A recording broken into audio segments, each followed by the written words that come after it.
Hello everyone, I am Leelam Chandrakar from department of zoology. आज का हमारा टॉपिक है माइटोसिस डिवीजन या फिर इसी को समसूत्री विभाजन भी कहा जाता है। इस वीडियो में हम माइटोसिस डिवीजन के डिफरेंट फेजेस के बारे में देखेंगे। ठीक है, तो सबसे पहले देखते हैं एम फेज को। इससे पहले वाली वीडियो में हमने स्टार्ट की थी सेल साइकिल, जिसमें हमने सेल साइकिल के फर्स्ट फेज इंटरफेज को डिस्कस किया था। ठीक है, जो सेल साइकिल होती है वो 2 फेजेस में कंप्लीट होती है। एक होता है इंटरफेज और सेकेंड होता है एम फेज। तो इंटरफेज क्या होता है? इंटरफेज एक ऐसा फेज होता है सेल साइकिल का जिसमें सेल जो है वो अपना ज़्यादातर टाइम गुजारता है। इंटरफेज में सेल अपनी ग्रोथ करता है, अपनी नॉर्मल फंक्शन को परफॉर्म कर रहा होता है। इसके अलावा जब सेल को सिग्नल जाता है तो सेल जो है वो डिवीजन के लिए प्रिपरेशन भी करता है, यानी माइटोसिस के लिए अपने आप को प्रिपेयर भी करता है। ठीक है, हमने देखा कि इंटरफेज के 3 फेजेस है। फर्स्ट होता है G1 फेज, सेकेंड होता है S फेज और थर्ड होता है G2 फेज। अब देखते हैं एम फेज को। तो एम फेज क्या होती है? यहाँ पे एक्चुअल में सेल जो है वो डिवाइड होता है। इस स्टेज में सेल डिवाइड होकर 2 डॉटर सेल का फॉर्मेशन करती है। ठीक है, एम फेज फर्दर 2 फेजेस में डिवाइड होता है। फर्स्ट होता है कैरियोकाइनेसिस और सेकेंड होता है साइटोकाइनेसिस। तो फर्स्ट इसमें हम देखते हैं कैरियोकाइनेसिस को।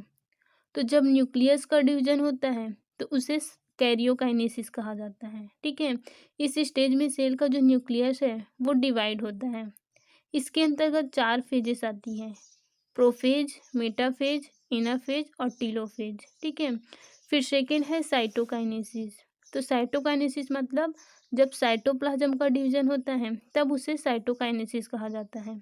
इसके बाद सेल जो है वो 2 सेल में डिवाइड हो जाता है। तो जब न्यूक्लियस का डिवीजन होगा, पहले न्यूक्लियस डिवाइड होता है तो उसको कैरियोकाइनेसिस कहा जाता है। फिर न्यूक्लियस के डिवीजन के बाद उसका साइटोप्लाज्म डिवीजन डिवाइड होता है सेल का। ठीक है, तो जब साइटोप्लाज्म का डिवीजन होता है तब उसको कहा जाता है काइनेसिस। ठीक है,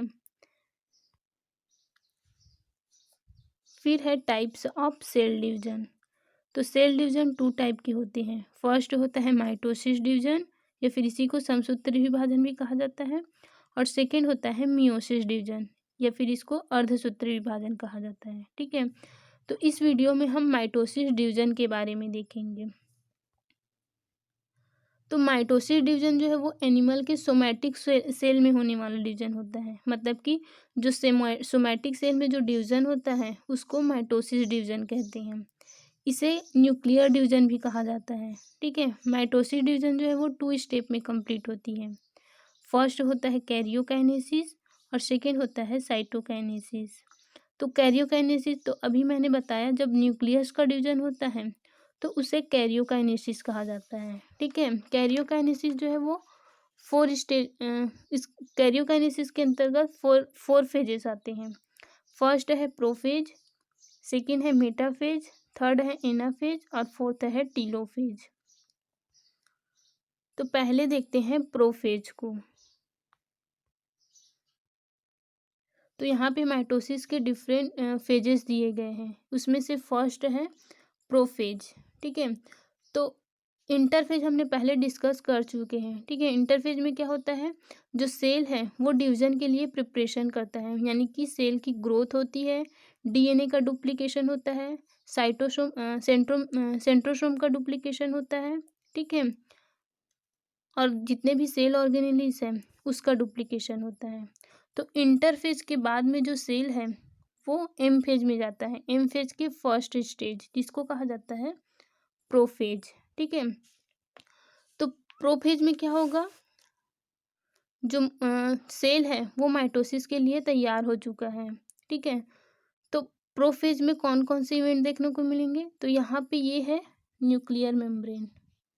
ठीक है, चूंकि माइटोसिस को न्यूक्लियर डिवीजन भी कहा जाता है तो यहाँ पे सबसे पहले जो क्रोमैटिड है, मतलब जो क्रोमोसोम है, इंटरफेज में ये जो क्रोमैटिड होता है वो धागे के समान बिखरे रहते हैं। ठीक है, तो जब इंटरफेज से सेल प्रोफेज में एंटर करेगा तो प्रोफेज में एंटर करने के बाद सबसे पहले जो क्रोमैटिड है, जो धागे के समान पड़ा हुआ है, वो कंडेंस होना शुरू हो जाते हैं, यानी क्रोमेटिड कंडेंस होकर क्रोमोजोम के फॉर्म में आने लगेंगे। ठीक है, क्रोमोजोम हमें नज़र आना शुरू हो जाएंगे।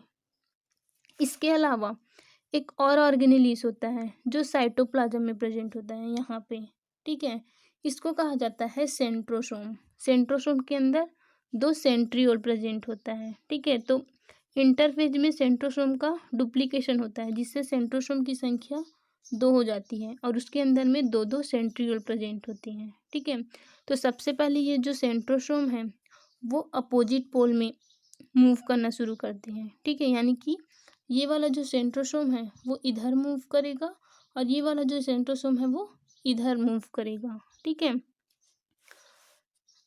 अब इस सेंट्रोसोम से एस्टर का फॉर्मेशन होने लगता है। ठीक है, मतलब कि यहाँ पे एक धागे समान ट्यूब निकलता है जिसको एस्टर कहा जाता है और साथ ही स्पिंडल फाइबर का भी फॉर्मेशन होता है। स्पिंडल फाइबर जो कि एक स्पेशल टाइप की प्रोटीन होती है जो क्रोमोजोम के सेंट्रोसोम के साथ अटैच होती है और क्रोमोजोम को अपनी तरफ खींचती है। ठीक है, इसके अलावा क्रोमोजोम जो है वो और ज़्यादा कंडेंस होना शुरू हो जाते हैं और कंडेंस होकर अच्छी तरह से दिखने लगते हैं। ठीक है, फिर क्या होता है, जो न्यूक्लियस के अंदर न्यूक्लियोलस होता है वो डिसअपियर हो जाता है, दिखाई नहीं देता है और जो न्यूक्लियर मेम्ब्रेन है वो डिग्रेड होना शुरू हो जाते हैं। ठीक है, मतलब कि टूटने लग जाते हैं और साथ ही जो सेल ऑर्गेनेलिस है वो इनविजिबल होना शुरू हो जाते हैं, दिखना बंद हो जाते हैं। ठीक है, तो प्रोफेज के अंतर्गत आपको कौन कौन सी इवेंट देखने को मिलेंगे। फर्स्ट जो क्रोमेटिड है वो कंडेंस होकर क्रोमोजोम के फॉर्म में आने लगते हैं। ठीक है, उसके बाद सेकेंड जो सेंट्रोसोम है मतलब जो सेंट्रियोल है वो अपोजिट पोल में मूव करना स्टार्ट कर देते हैं और जितने भी सेल ऑर्गेनेलिस हैं वो दिखाई देना बंद हो जाते हैं। साथ ही जो न्यूक्लियर मेम्ब्रेन है वो डिसअपियर हो जाते हैं। ठीक है, अब सेल जो है वो नेक्स्ट फेज में एंटर करता है जिसको कहा जाता है मेटाफेज। ठीक है, अब मेटाफेज में जो क्रोमोजोम है वो सेंटर में एक लाइन अप हो जाते हैं।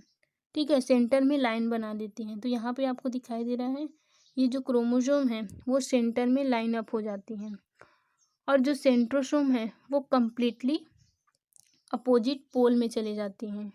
ठीक है, अब सेंट्रोसोम से स्पिंडल फाइबर निकलकर जो क्रोमोसोम के सेंट्रोमियर है उससे जाकर अटैच हो जाते हैं। तो यहाँ से स्पिंडल फाइबर निकलेगा और इस क्रोमोसोम के जो सेंट्रोमियर में एक प्रकार का प्रोटीन होता है जिसको काइनेटोकोर कहा जाता है, इस काइनेटोकोर में जाकर अटैच होने लगते हैं। ठीक है, और ये जाकर अटैच हो जाएगा। अब अटैच होने के बाद ये जो स्पिंडल फाइबर है वो इन क्रोमोसोम को अपनी तरफ खींचना शुरू कर देती है। तो दोनों तरफ से एक फोर्स लग रही है तो क्रोमोसोम जो है वो सेंटर में एक प्लेट बना लेती है जिसे मेटाफेजिक प्लेट कहा जाता है। ठीक है, उसके बाद थर्ड फेज है एनाफेज। अब ये जो क्रोमोसोम है उसको फुल फोर्स लग रही है स्पिंडल फाइबर के थ्रू। ठीक है, तो अब ये स्पिंडल फाइबर क्या करेगा, क्रोमोसोम को अपनी ओर खींच रही है तो क्रोमोसोम सेंटर से 2 पार्ट में बंटना शुरू हो जाता है और फिर क्रोमोसोम 2 पार्ट में डिवाइड हो जाता है। ठीक है, जिसमें से एक पार्ट ये वाले पोल में चला जाएगा और सेकेंड पार्ट जो है वो ये वाले पोल में चला जाएगा। ठीक है, तो जब तक ये साथ में है 2 पार्ट में डिवाइड नहीं हुआ है तब तक इसे क्रोमेटिड कहा जाता है और जब ये सेपरेट हो जाते हैं तब इसे क्रोमोसोम कहते हैं। ठीक है, उसके बाद है टेलोफेज। टेलोफेज जो है वो लास्ट फेज है डिवीजन का और ये प्रोफेज के अपोजिट होता है। ठीक है, प्रोफेज में क्या होता है, प्रोफेज में जो न्यूक्लियर मेम्ब्रेन है वो डिसअपियर हो जाते हैं, मतलब कि दिखाई देना बंद हो जाते हैं। साथ ही जितने भी सेल ऑर्गेनेलिस हैं वो भी इनविजिबल हो जाते हैं, वो भी दिखाई नहीं देता है। ठीक है, तो ये जो टेलोफेज है वो प्रोफेज के अपोजिट होता है। तो टेलोफेज में क्या होगा, जो न्यूक्लियर मेम्ब्रेन है वो दोबारा से बनने लगते हैं। ठीक है, तो यहाँ पे जो क्रोमोसोम बना है वहाँ पे न्यूक्लियर मेम्ब्रेन बन जाती है। ठीक है, और साथ ही न्यूक्लियस के अंदर दोबारा से न्यूक्लियोलस अपीयर्स होना शुरू हो जाती हैं और डिफरेंट ऑर्गेनेलिस है वो दोबारा से बनना शुरू हो जाते हैं। ठीक है, और जो क्रोमोसोम है वो दोबारा से क्रोमेटिड के फॉर्म में आ जाते हैं, मतलब लूज होना शुरू हो जाते हैं। तो टीलोफेज में दो दो न्यूक्लियस बन जाते हैं। ठीक है। अब टीलोफेज के बाद नेक्स्ट फेज स्टार्ट होता है, जिसे साइटोकाइनेसिस कहा जाता है। ठीक है। तो साइटोकाइनेसिस में क्या होता है, जो सेल है वो कम्प्लीटली डिवाइड हो जाता है टू सेल में। तो यहाँ पे क्या होता है, यहाँ पे एक क्लीवेज का फॉर्मेशन होने लगता है। सेल मेम्ब्रेन जो है वो अंदर से घुसना शुरू हो जाती हैं और सेपरेट होकर दो सेल का फॉर्मेशन कर लेती है। ठीक है। तो यहाँ पे ये जो सेल है वो दो सेल में डिवाइड हो चुका है। ठीक है। और ये जो सेल बना है वो एग्जैक्ट कॉपी होते हैं पेरेंट सेल की। ठीक है।